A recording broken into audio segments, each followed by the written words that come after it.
Good afternoon, everyone. It's a big pleasure for me to introduce our next keynote speaker, Amanda Golbeck. And it is a big honor for the Caucus for Women in Statistics that she has accepted the invitation to become a keynote speaker for the International Day for Women in Statistics and Data Science, IDWSDS Conference 2026. So before we hear more from her, just to give a very brief introduction about Professor Amanda Golbeck. Uh, she's the Professor of Biostatistics and Associate Dean for Academic Affairs in the Faye Boozman College of Public Health at the University of Arkansas for Medical Sciences. I'm Professor Emerita in the Department of Mathematics and Statistics at the San Diego State University. She received the Elizabeth L. Scott Award from COPS, which is the Committee of Presidents of Statistical Societies, for her outstanding efforts in enhancing the status of women and minorities, fostering new leadership opportunities, promoting diversity at all levels, and advocating for a more inclusive, open, and supportive atmosphere in statistical sciences. The AAC, the American Statistical Association, gave her a fellow award for her highly influential leadership, especially for her significant organizational and system changes in several academic institutions, for her exemplary mentorship to junior faculties and students, and her pioneering work in health numeracy. Her important contributions to research and public health and medicine are very well known. Grinnell College gave her an alumni award for energizing her colleagues to initiative creative academic programming and exercising strategic planning skills, fact finding, probing, and analysis to aid in the development of academic innovations. He has also received a Fulbright Specialist Award to the University of Latvia at Riga. He has over 140 publications. She's a member of the editorial board of the famous Significance magazine. She has written four books: Leadership and Women in Statistics, Equivalence, Elizabeth L. Scott at Berkeley, Leadership in Statistics and Data Science, Planning Our Inclusive Excellence, and Florence Nightingale David, a passionate probabilist, statistician, historian, and leader. The edited books are the only published books on leadership in statistics, and authored books are the only published book length biographies of 20th century women in statistics. She earned her PhD in biostatistics from the University of California at Berkeley. So let us all welcome Amanda Golbeck as our keynote speaker. Thank you so much for accepting the invitation. And just to mention the housekeeping rules, if anyone has any questions for our speaker, please write it in our Q&A. And hopefully we'll have a little time towards the end of the session where our speaker will take on those questions. Thank you.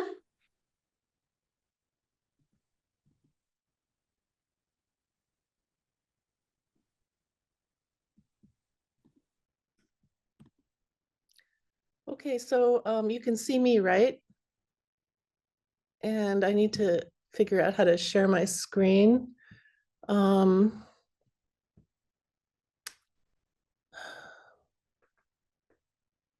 you very much, Santi, for the really nice introduction. I appreciate it very much. I am going to talk about why I write biographies. And so my talk is going to be organized into these different sections. Why do we need biographies of women statisticians? How did Elizabeth Scott achieve statistics celebrity? How did F.N. David achieve statistics celebrity? And what is my personal mission? And I hope that there will be time for that.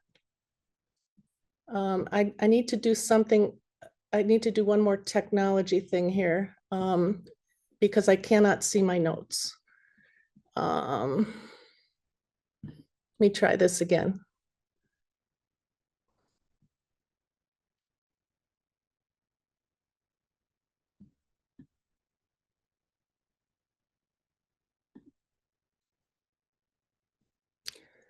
I see that IT support is here. What do I need to do to see my notes?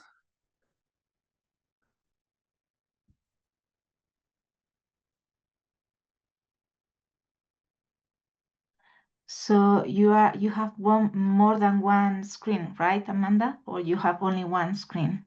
I have one, but I can choose to have content only, and then as background, and over the shoulder, and then side by side.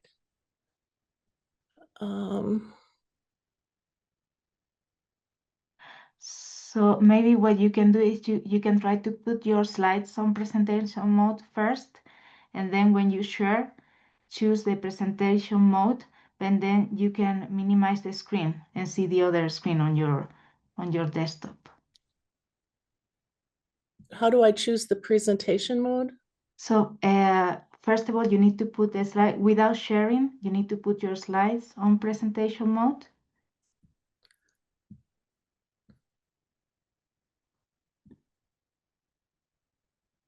Then go to share on Zoom and choose this. Wait a second, I'm not getting them on presentation mode. Okay. When I choose the presentation mode, it eliminates the notes. So you go to share on Zoom and choose presentation mode, right? If I share in Zoom, is that where I share? Yeah. Okay, and then I don't see presentation mode. Oh, so you might see application window, and then you need to select the one that you see the full presentation.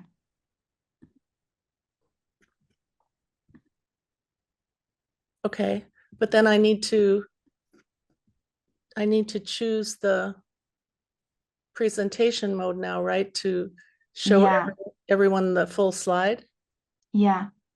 And then that's when the notes disappear. Mm. Hmm.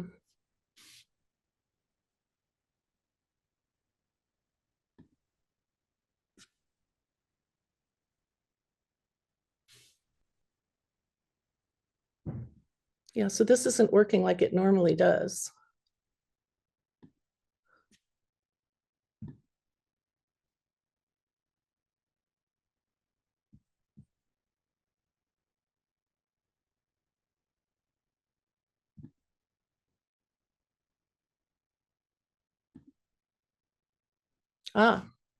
Use presenter view. But now we can see your notes as well, Amanda. We see your notes. Okay, so what do I do about that? One thing that you can do instead of share the whole presentation, if you go on Zoom and share on the top, you will see screens, documents, and advanced. With advanced, you can select portion of a screen. Maybe you can select the portion of a screen where we can only see the slide, if it's okay with you. Oh, they're advanced. Portion of a screen. Okay, So and you then can, what do I choose now? Oh, got it.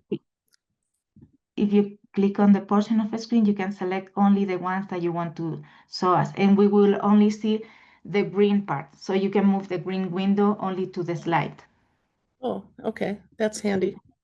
There, yes. So now we can see a little, yeah, we can see your slide now, and we don't see your notes. Okay. You don't see the notes, right?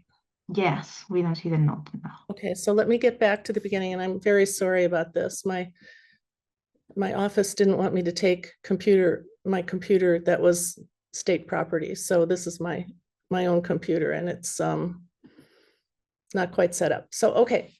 So here we go. I feel a little audacious putting my picture next to John Lennon's, but I want to make a point.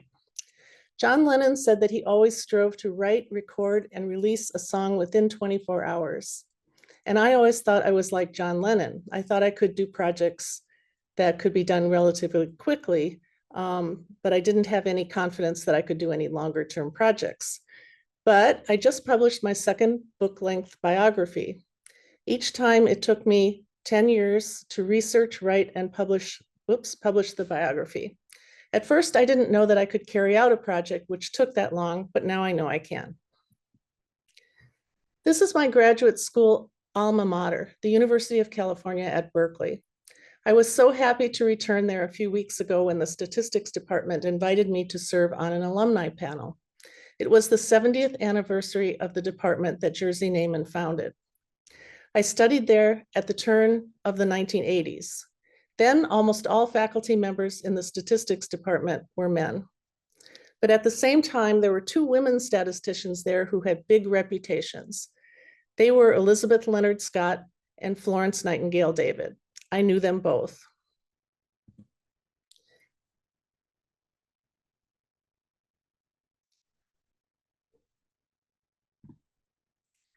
Mid-career, after doing academic administrative work for about 20 years, I returned to a decade of full-time faculty work before turning again to administration.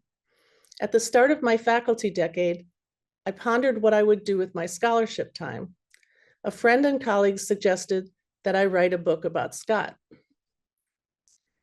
The idea intrigued me. Women in science research like Scott were scarce, and women leaders in academic science like David were almost non-existent. I was familiar with Constance Reed's book about statistician Jerzy Neyman. I also knew that Reed had written a few other biographies of mathematicians, including her sister, Julia Robinson. Actually, she wrote more than a few, which you can see here. I decided to adopt Reed as a role model.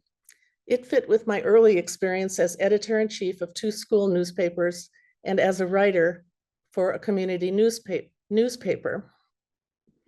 I may have chosen a career as a statistician who works with numbers, but I love to write. I thought maybe I could be like Reed, but write about women statisticians. Girls, women, boys, and men need to read history that includes accomplished women, because then they can better understand and appreciate the worth and potential of women.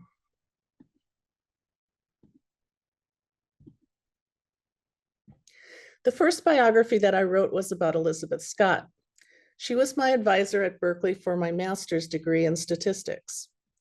When I was a graduate student, I heard her stories about how women weren't allowed to use the world's biggest telescopes. I remembered her close association with Jerzy Neyman. I remembered doing my master's thesis with her and how encouraging she was. Berkeley has a great archival library called Bancroft Library. As a doctoral student, I learned how to use the materials there for a project on the history of anthropology. Many years later, thinking about a biography of Scott, I looked to see whether there were materials about her there.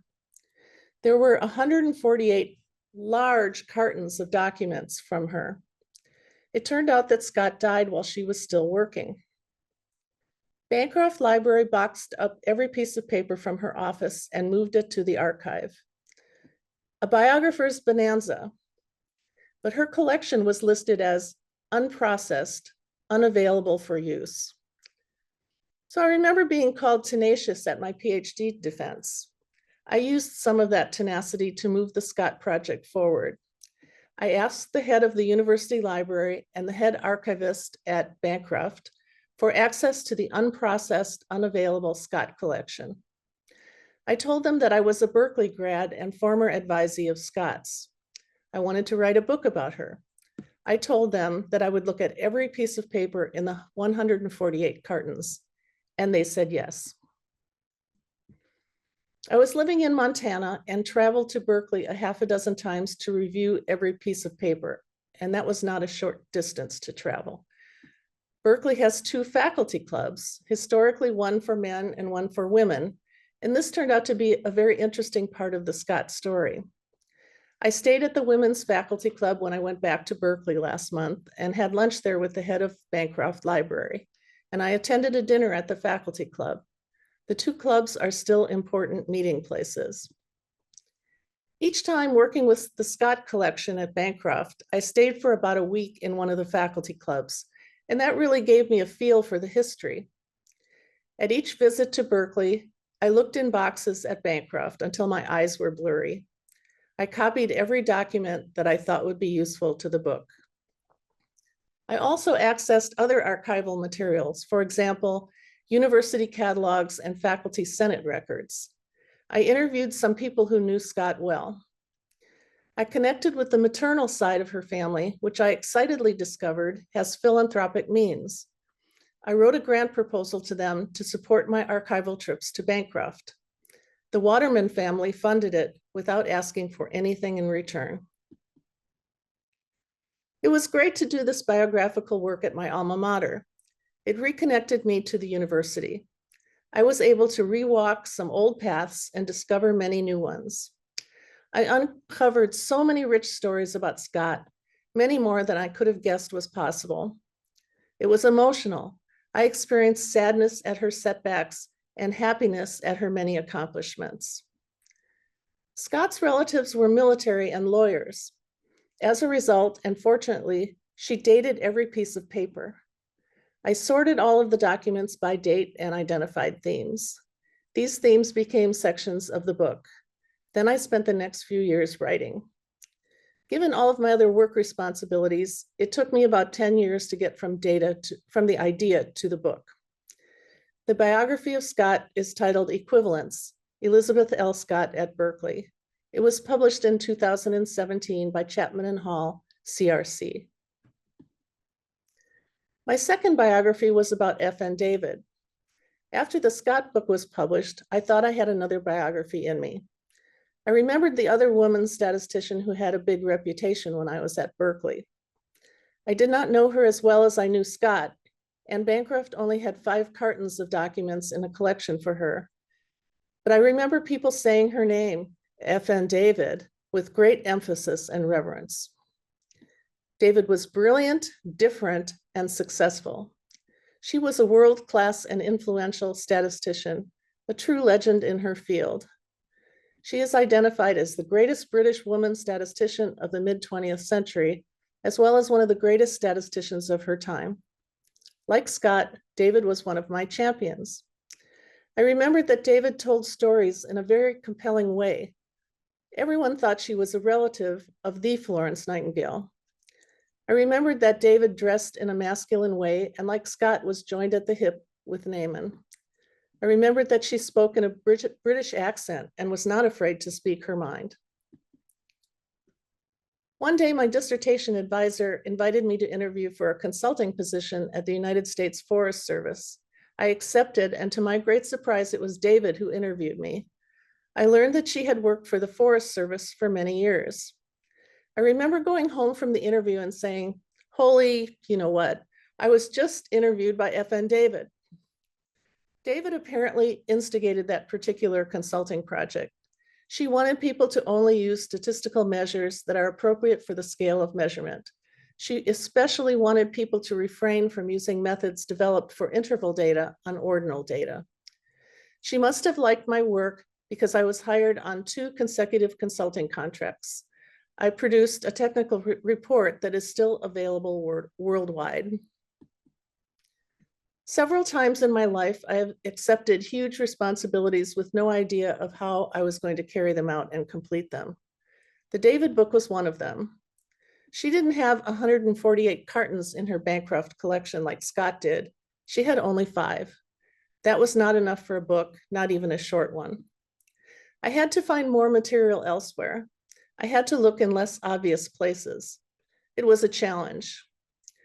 I didn't know where I would find enough material to answer my biographical questions, but one thing led to another discovery, and I did find the needed material. I ended up being able to order copies of all of David's many war reports because they had just reached the age to become declassified. I found a person at the high school David went to, where David was a local hero, who cared about my project and sent me new archival materials. I accessed primary ancestry sources, birth, immigration, and death certificates, and census documents. I interviewed people who knew David, including some of her colleagues and students. I was able to order copies of all 9 of David's books and find reviews of them in the published literature. I traveled several times to the United Kingdom. I found archival materials at Royal Holloway University about David's undergraduate days. In the statistics library at University College London, I found copies of the dissertations that she supervised, and that's what you're looking at in this picture. I also found archival material at University College London, where David spent many years of her career, but I did not find those in collections under her name. I found them mainly in collections of men who she worked with or for, especially Carl Pearson, Egon Pearson, and JBS Haldane. I eventually learned that this was a common problem in history, where women weren't given their own collections. I visited the village David grew up in, the colleges she attended, the university where she worked for many years, and the cemetery she is buried in.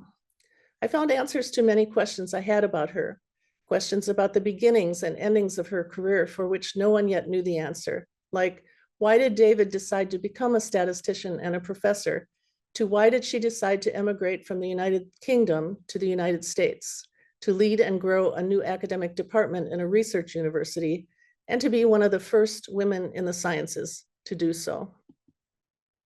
Again, back at home, I sorted all of the documents and findings by date, and I identified themes. Given all of my other work responsibilities, it again took me about 10 years to get from idea to book. The biography of David is titled Florence Nightingale David, a passionate probabilist, statistician, historian, and leader. It was just published a few months ago by Springer. As I dug into their stories, I discovered that Scott and David were courageous and inspiring role models. I realized that role models don't have to be living human beings. Role models can come to life on the written page. From there, many can learn about how they overcame challenges, pursued passions, and made positive impacts. In comparison with a human being role model, a biography has the potential for greater reach, both geographically and in terms of numbers affected.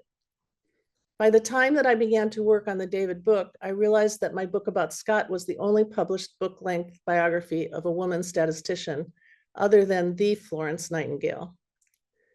Yet there were many more than a few books about men statisticians, including ones about Carl Pearson, William Seeley Gossett, JBS Haldane, R.A. Fisher, George Box, and Jersey Neyman. Now we have 2 books about 20th century women statisticians, namely Scott and David. The Committee of Presidents of Statistical Societies has awards in the names of Scott and David. The first Scott Award was given in 1992. The first David Award was given in 2001. In 2018, I submitted a successful proposal to upgrade these awards to include named lectureships. So in addition to knowing both Scott and David, I chose to write books about them because it is important to really know the people being celebrated, especially now that their awards have been upgraded to include the lectureships. COP celebrates Scott for her lifelong efforts to further the careers of women in academia. Of special interest to me was that Scott didn't just advocate for women, she used her research expertise to make the case to the profession, and she used her instructional expertise to make the case to her administration. Together with the Caucus for Women in Statistics, COP celebrates David for being a role model for excellence in research, team science, statistics education, and service to professional societies. Of special interest to me was that David did everything one would expect of a top-notch statistician, but she hit a glass ceiling anyway. At the same time as the David Award was being upgraded to include a lecture, I was made aware of the fact that many people didn't know why she was important. This was a huge motivation for me to write the book about her. I knew enough about her that I believed she should not be forgotten. The book needed to be written to remind the profession and others of David's importance in the history of statistics and science. She achieved things that no other woman had yet achieved. How did she manage to do it, and what can we learn from it?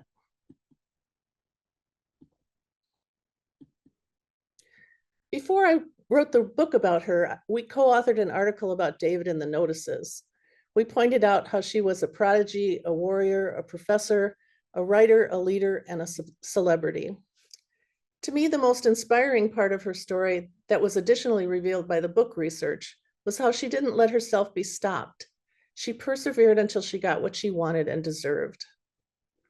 So far, everyone who has read the David book has indicated that they plan to next read her Games, Gods, and Gambling book.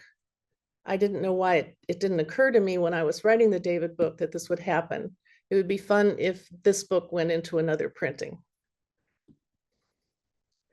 Scott and David shared this about their legacies.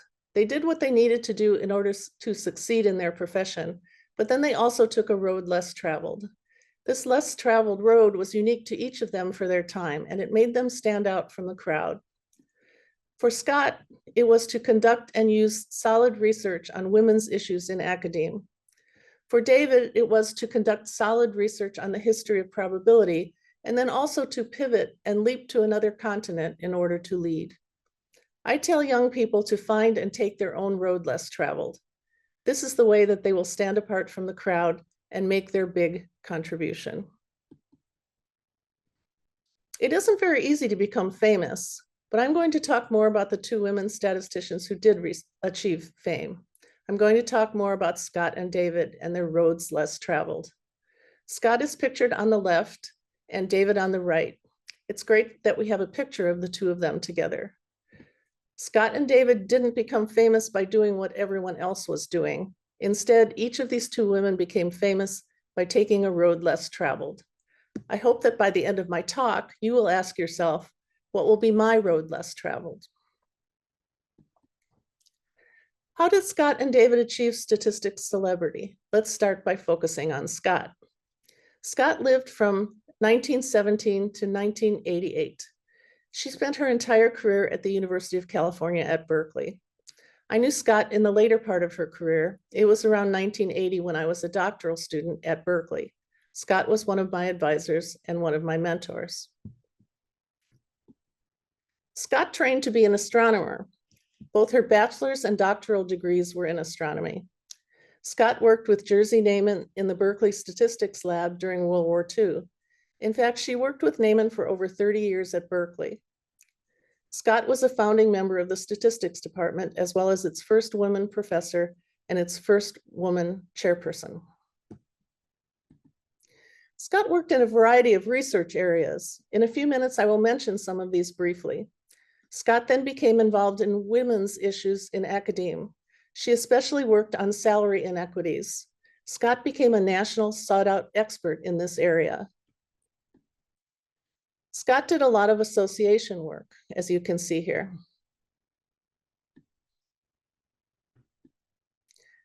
I wrote the book about Scott. The book fills in her story. Someone asked me, what did Scott do that was so important to have a book written about her? She was no Eleanor Roosevelt. Well, just as Roosevelt was regarded as one of the most esteemed women in the world, Scott should be regarded as one of the most esteemed women statisticians in the world. I have been on a mission to make sure people know why. Scott's story as a statistician starts at the University of California at Berkeley. Jerzy Neyman discovered her when she was an undergraduate student. Neyman told Egon Pearson that Scott was his best student. Neyman was quite a bit older than Scott, and he already had a huge reputation in statistics. He could be scary, but Scott wasn't afraid of him. In fact, Scott chose Neyman to be her lifelong collaborator and partner. Scott published 66 papers with Neyman. This was about half of all of her career publications. Here you can see some of the Neyman-Scott papers in the area of general statistical methods. The econometrics paper was part of Scott's dissertation. The examples in the paper were from Scott's field of training, which was astronomy, but Neyman is listed as the first author. Other Neyman-Scott papers were in the area of astronomy. They did studies together of the spatial distribution of galaxies. This is the area that astronomers called statistical astronomy. Here you will see some of the Neyman-Scott papers in the area of astronomy, and they're in good journals, the Astrophysical Journal and the Astronomical Journal. Here in the background is an image of one of the Neyman-Scott papers. It focuses on the clustering of galaxies. Remember that Scott earned her PhD in astronomy, but Neyman is listed as the first author on every one of their co-authored papers in astronomy. Yet other Neyman-Scott papers were in the area of atmospheric science. There were 28 papers over 30 years in this area. They were spread out over the course of Scott's career. Cloud seeding was thought to increase rainfall, but Neyman-Scott produced evidence that cloud seeding can also decrease rainfall. This work was very controversial because many public dollars were spent on cloud seeding. Here you can see 4 Neyman-Scott papers that appeared in the prestigious journal Science. Atmospheric science is the study of matter within the Earth's atmosphere. Astronomy is the study of matter outside the Earth's atmosphere.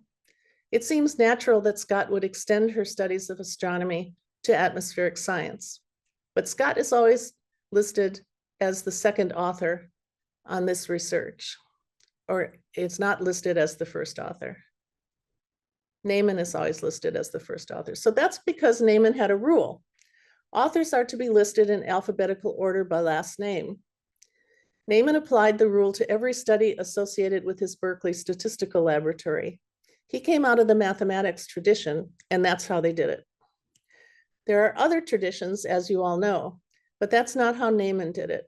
It was always Neyman-Scott and never Scott-Neyman. The Neyman rule may have had an effect on Scott's legacy. People might make the assumption that Scott was always second to Neyman in terms of contribution. Also, there is statistician Julie Schaefer's perspective. She said, "I tell young women not to publish extensively with an older man because it is often assumed that he did the important work." We should remember that the times were very different then. Women were largely expected to be full-time homemakers and mothers. You can see this in the composition of the Berkeley Statistics Department. Scott was the only woman in a tenure ladder position in statistics at Berkeley for 22 consecutive years. So in many ways, being Scott-Neyman was a remarkable achievement. Now, Scott did manage to achieve accolades in spite of being attached to Neyman, and here I will give you 2 examples. In 1957, Scott noticed that there could be a bias when clusters of galaxies are observed. She proposed a formula to correct for this observational bias. It became known as the Scott effect. For a second example, Scott became an honorary fellow of the Royal Statistical Society in 1981. These fellowships are awarded to individuals of great eminence, and here I quote, "They should be regarded as the equivalent of a Guy medal in gold for non-statisticians, therefore a great honor infrequently bestowed," unquote. Scott was nominated for this fellowship by D.R. Cox. She was unanimously recommended by the selection committee. But being Neyman-Scott isn't what made Scott a statistics celebrity. She became a statistics celebrity when she took a road less traveled by statisticians.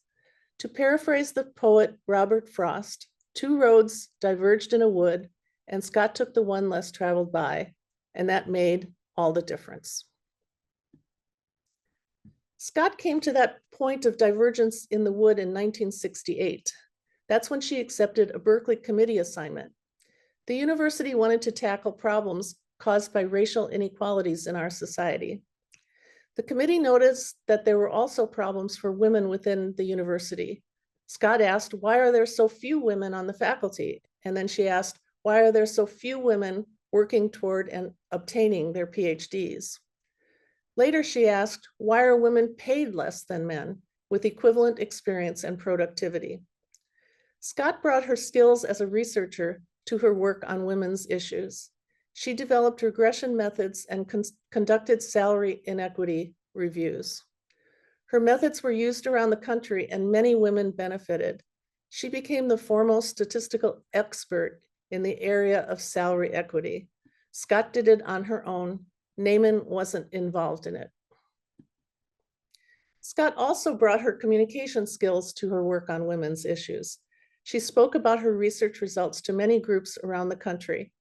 In the 1973 to 74 academic year alone, Scott gave 32 invited talks or panel discussions. These appearances ranged from grade school classes to international professional association meetings. Scott inspired many emergent leaders to work on women's issues. In addition, Scott brought her storytelling skills to her work on women's issues. In Scott's time, the biggest telescopes in the world were in Southern California. These telescopes were used to make the biggest discoveries about the universe. Yet qualified women like Scott, were not permitted to use them. Scott used the story of how women weren't permitted to use the big telescopes. She used it to inform people about gender inequities in science. Scott became iconic for her big telescope story. She became iconic for her research-based advocacy for academic women. Scott's work on the status of academic women even appeared in the LA Times and the New York Times. She took a non-controversial and socially important research topic, non-conventional, it was certainly controversial and socially important research topic, and she made it her own. She found effective ways to communicate her results to a broad audience. That's how she achieved statistics celebrity. Now let's turn to David. How did David achieve statistics celebrity? David was 8 years older than Scott and outlived her. She worked at University College London and then at the University of California. I knew David around the same time that I knew Scott. David was in Berkeley. She was consulting for the US Forest Service in the Berkeley area.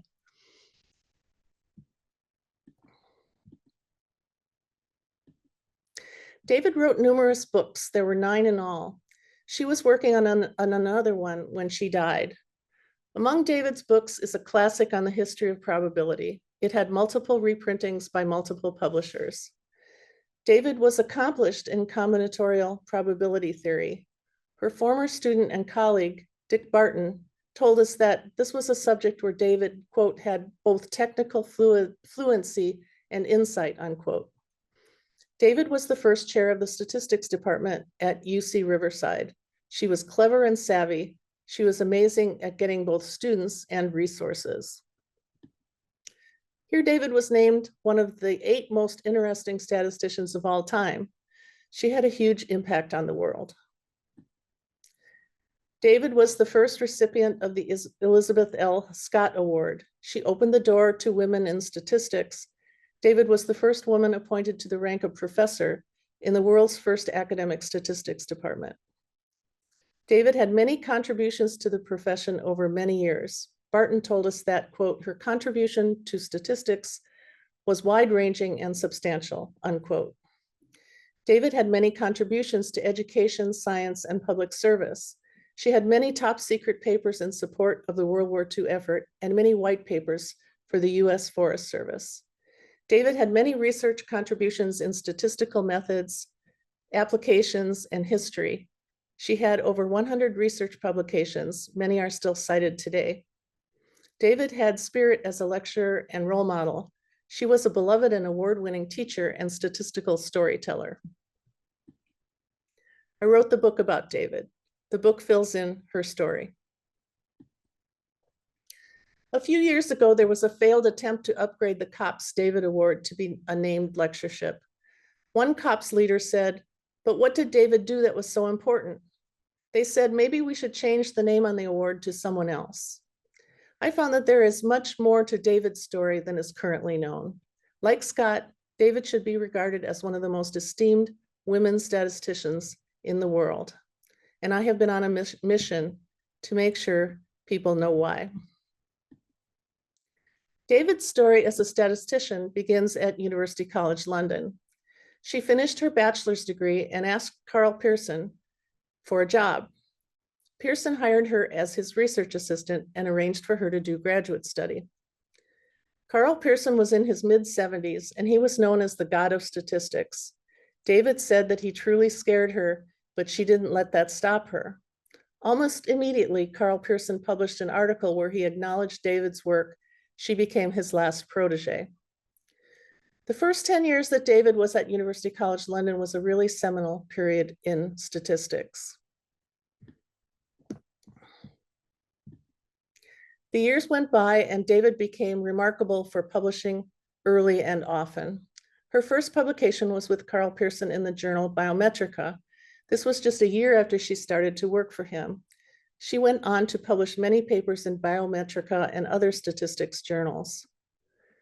One of David's doctoral students was Colin Mallows. He told me, "I admired David's continual output of research papers. I think that rubbed off on me, since I have been trying all my life to complete the next paper and get it published." Another way David was remarkable is for the number of doctoral students that she mentored. When I visited the statistics library at UCL, I found a whole shelf full of dissertations on which she was thanked with appreciation for her mentoring. I surmise that she left these in London when she emigrated to the US in 1967. Yet another way that David was remarkable is that she was prolific with writing books as well as papers. David's 9 books were published by Cambridge University Press and other well-known publishers. I was able to purchase 8 of these books on Amazon. David also wrote many book reviews for Biometrica and Biometrics. It wasn't a surprise to find that she sometimes wrote 10 book reviews for a single issue. David's first book was on the correlation coefficient in small samples. She was only 29 years old. She computed many tables that comprised the book. She used 3 mechanical calculating machines in series to get results with 20-figure accuracy. She also produced an excellent front end to the book that connected the theory to the use of the tables. Barton evaluated David's contribution to the correlation coefficient. He said that it was monumental. David wrote 3 books that were based on her lectures at University College London.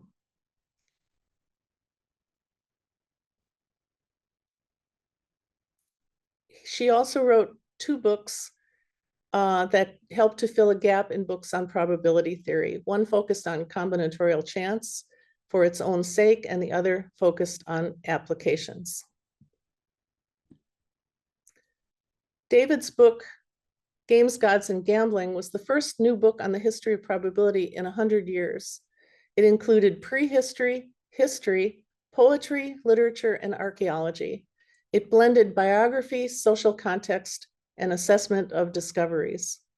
A reviewer wrote, David's, quote, keen interest in the personalities makes itself felt on almost every page, but it is equaled by her profound knowledge of the subject matter, unquote. David did all of this excellent and prolific work in a very demanding environment. She excelled as a statistician in the department where statistics began as an academic discipline. Carl Pearson's son, Egon, succeeded him as professor and head of the department. Egon promoted David multiple times, eventually to the position of reader. In the British system, there was only one position higher than reader, and that was the position of professor. Egon Pearson was a champion of David, but his championship had its limits. When he retired, he made sure that David did not succeed him as professor and head. She was more than qualified to do so. Many thought so, including renowned scientist J.B.S. Haldane. But Egon Pearson successfully argued to his provost that David not succeed him. He did this behind David's back. David hit the glass ceiling. Egon Pearson's argument was based on the nebulous quality of temperament. We will never know the details. What we do know is that when David was a girl, she won a scholarship, and it was to the highly selective Collyton Grammar School. There were 90 or so students, about 40 of them girls. David was elected to be head girl, not just once, but 4 years in a row. So what we do know is that David was identified to be a leader at an early age. So let's pause and summarize. David earned a PhD and a Doctor of Science, which in Britain was a higher degree than a PhD. David was a prolific statistics researcher and author, and her contributions to our field were wide-ranging and substantial. David was groomed to be a leader at an early age. She was instrumental and a role model, but she was not to be chair at University College London. David didn't become a statistics celebrity by staying put. She didn't achieve celebrity by continuing to do the excellent and prolific statistics work. Like Elizabeth Scott, David became a statistics celebrity when she took a road less traveled. To again paraphrase the poet Robert Frost, two roads diverged in a wood, and David took the one less traveled by, and that made all the difference. David came to that point of divergence in the wood in 1960 when she hit that glass ceiling. She started taking leaves of absence from her position in London to the United States. A draw was her close friend and colleague, Jerzy Neyman, who by then was a professor at Berkeley. David had been Neyman's first doctoral student at University College London. They had taught probability there together. They had co-authored a paper, an extension of the Markov theorem of least squares. They had collaborated on World War II Royal Air Force projects from Princess Risborough. The two were sufficiently close that David edited a book for Neyman called Research Papers in Statistics. It was a book to celebrate his 70th anniversary. The contributor list was a who's who of statisticians. When Neyman died in 1981, David gave a moving tribute to him at a European meeting. She said, quote, "I knew him over 50 years. He could be quite impossible, and we quarreled strongly every 6 months or so, but I loved him," unquote. Oops. Meanwhile, Egon Pearson gave his position as professor and head to Maurice Bartlett. Bartlett could have enjoyed his position as the sole professor in the department, but 2 years after he was appointed, Bartlett promoted David to the rank of professor. She was the first woman professor in the world's first academic statistics department, but it was not enough to keep David at University College London. This notice shows you how unusual it was that David was a professor and not also the department chair. When she passed away, University College London published this notice. The administrator who prepared the notice inferred from her professor title that she was also head of the Department of Statistics during that period. However, she wasn't the head. In 1967, when she was 58 years old, David packed her bags and permanently left the UK for California. She became the founding chair of the Department of Statistics at the University of California at Riverside. David propelled her excellent and prolific record into a statistics department chairmanship. She became known for her success at building a department. At the time, there were almost no women department chairs at research universities in the US. David hit a glass ceiling in the UK, but she was a department chair at Riverside for a whole decade. David helped to also break a glass ceiling in the US by building her own department. That's how she achieved statistics celebrity. Elizabeth Scott and Florence N. David remain two of the most esteemed women statisticians. Elizabeth Scott was discovered by Jerzy Neyman. Her turning point was the day she was called to a president's committee on social inequalities. She became a foremost expert on salary inequality in academia. She developed a reputation that was indisputably her own. Florence N. David was discovered by Carl Pearson. Her turning point was when she was denied the position of professor and chair in the UK. She came to the US and built a department of her own. She developed a reputation as a highly successful woman leader. That's how Scott and David achieved statistics celebrity. Most of us aren't going to make as big a mark as Scott and David, although I hope you do. But we can still try to make a mark. And to make our mark, we don't have to have a career that exactly follows the pattern of Scott or David. You and I, we can make our mark uniquely. Each of our careers is shaped by the economy, the age of our children, if we have them, the career choices of our partner, if we have one, the career and personal choices we make for ourselves, government policies, pandemics, personalities in our current work environment, and other factors that I'm sure you can think of. My own career was quite different from that of Scott and David. For one thing, as you can see, I didn't work for one or two institutions. I worked for six institutions of different kinds. Another way in which my career was different from that of Scott or David is that I spent most of my career in academic administration. Scott was a department chair for a few years and an assistant dean for a few years toward the beginning of her career. She later refused to pursue administrative options, even though she was nominated for them. David was a department chair toward the end of her career. In contrast, I have been a senior administrator over most of my career. I started out as one would expect for an academic statistician. I got serious education in statistics and biostatistics at Berkeley.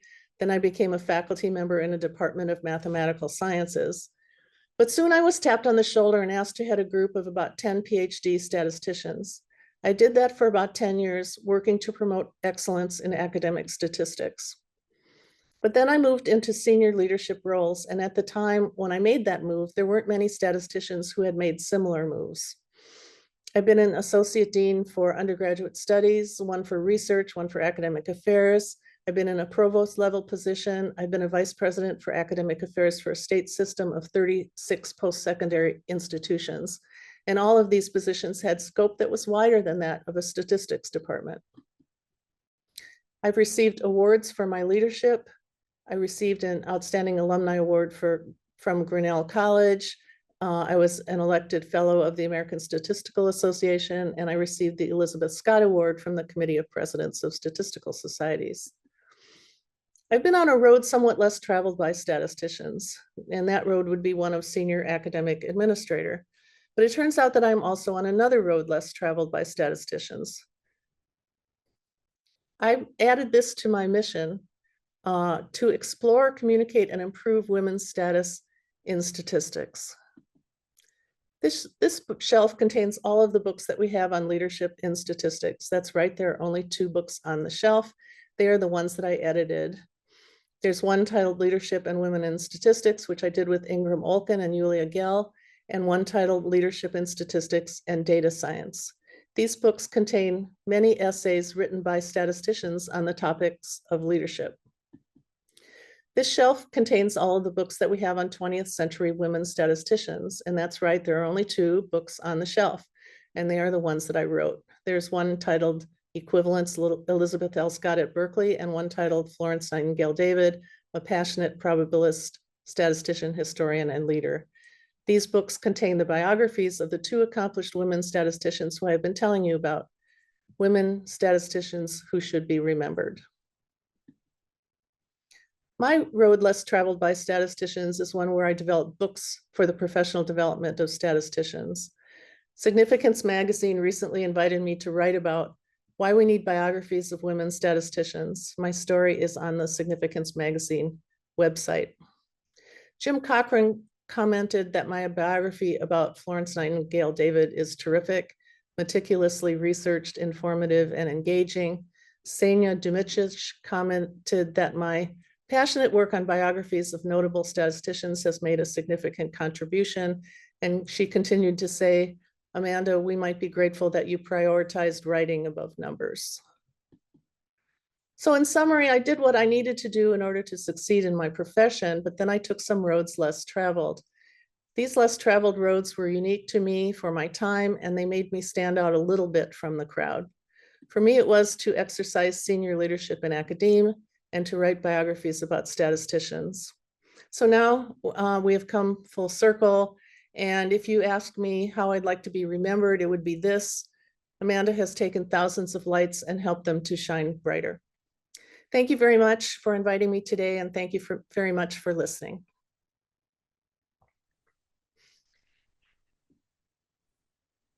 Thank you so much, Professor Amanda, for such an inspiring talk. I hope when this conference is telecasted on YouTube, a lot more people will come to know about the women statisticians that we had, and this will inspire many people in the young generation. So thank you so much for taking time out from your extremely busy schedule to accept our invitation and share your thoughts and talk about your books and your own inspiring journey with all of us. We have 2 minutes for questions. If anybody has questions, you may use the Q&A feature. Type in your question. I'll convey your question to our speaker. And while we wait for questions, is there any other advice you would want to give statisticians or students who would want to pursue statistics, and what lies ahead in front of them, and how can people pursue more leadership roles in statistics? I would say it's really important in life to follow your passions. Figure out what your passion is, and follow it. And even if it's hard to do, you have other, demands on your time, find a way to fit in your passion.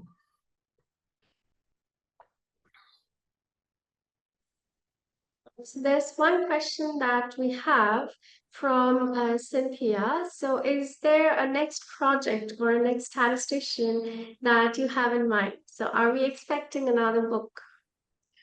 I think a lot of people have an expectation about that. So I'm thinking it over. I don't have an answer to that at the moment, but it is something that I'm thinking very seriously about. So I would say, please stay tuned. Yeah, we would definitely look forward to another book. Thank you. So we have one more question. How many statisticians do you consider for each edition? Are you asking about the leadership books? Yes. I think there were 20 to 25 statisticians who wrote for each of the leadership books. So that would be somewhere between 40 and 60 total.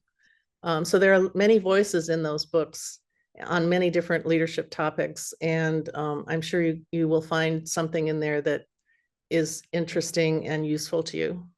These are a lot of the big name people and not so big name people that we know in the profession. And they have some really good essays in there. So, lots of good things to learn.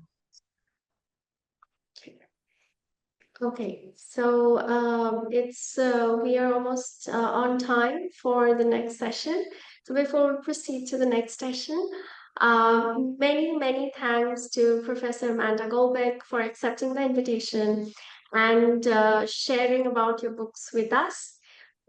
We are extremely honored to have you as part of the IDWSDS 2025. And we definitely look forward to more of your books. Thank you so much. Thank you very much.